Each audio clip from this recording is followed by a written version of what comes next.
Hi friends, இப்போ பாக்கியலட்சுமி பார்க்க அப்புறம் பாக்கியலட்சுமியில் ஒரு வழியாக சாம்பலை வீட்டுக்கு எடுத்துகிட்டு வந்தோடனே தாத்தா சாம்பலை வச்சு பூஜை பண்ணி வேண்டிட்டு அதுக்கப்புறம் போய் கரைக்கணும்ப்பா அப்படின்னு சொல்லிட்டாங்க.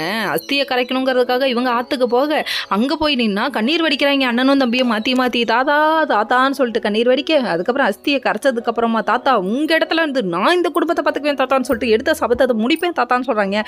யாரா சபதம் எடுக்கிறதுன்னு பார்க்குறீங்களா? நம்ம செலியங்க. இப்படிலாம் சொல்லாமல் கொள்ளாமல் சபதம் எடுக்காதப்பா, இதெல்லாம் புதுசாக இருக்குப்பா அப்படிங்கிற மாதிரி இருக்குது. இதெல்லாம் ஒரு பக்கம் இருக்கா. நானும் உனக்கு துணையார் நிற்பேன் நான் சொல்லிட்டு எழில் சொல்ல, எழில் உன் தலையில் இந்த பாரத்தை நான் சுமக்க விரும்பலை, வைக்க விரும்பலை எழில், கண்டிப்பாக நான் பார்த்துக்குவேன் எழில் சொல்லிட்டு ரெண்டு பேரும் மாற்றி மாற்றி சென்டிமெண்ட்டை பொழிஞ்சிட்டாங்க. இவங்க பொழிஞ்சதை பார்க்கணுமே அப்படிங்கிற மாதிரி ஆயிடுச்சு. இன்னொரு பக்கம் வந்துட்டு யாரை காமிக்கிறாங்கன்னு பார்க்குறீங்களா? நம்ம கோபி சாரை தாங்க காமிக்கிறாங்க. கோபி சார் என்ன பண்ணுறாருன்னா, இவர் வந்து தனியாக உட்காந்து அஸ்தியை கரைக்கிறாருங்க.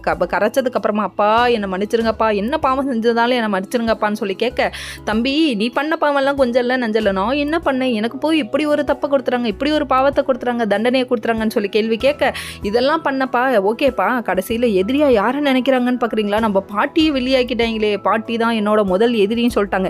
இதுக்கப்புறம் எனக்கு அம்மாங்கிற ஒன்றே கிடையாது, என்னை பெத்த தாயாது பேய் அப்படின்னு சொல்லிட்டு கண்ணா பின்ன திட்ட, அதுக்கப்புறம் இதான் சான்ஸ்ன்னு சொல்லிட்டு கேப்பில் கெடா வெட்டுறாங்க. யாருன்னு பார்க்குறீங்களா? நம்ம ராதிகா. இப்போயாவது உங்கள் அம்மா மனசில் ஒன்றும் உண்மத்தை புரிஞ்சுக்கோங்க அப்படின்னு கேட்க, இதுதான் மாமியார் மருமகளோ இருக்கலாம், சந்தடி கேப்பில் சிந்து பாடுறதே ஒரு வேலையாக வச்சிருக்கேம்மா அப்படிங்கிற மாதிரி ஆயிடுச்சு. அதுக்கப்புறம் எனக்கு தான் துணையா நீ இருக்க ராதிகா, நீ இருக்கும்போது எனக்கு எந்த ஒரு கவலையும் இல்லை ராதிகான்னு சொல்கிறாரு.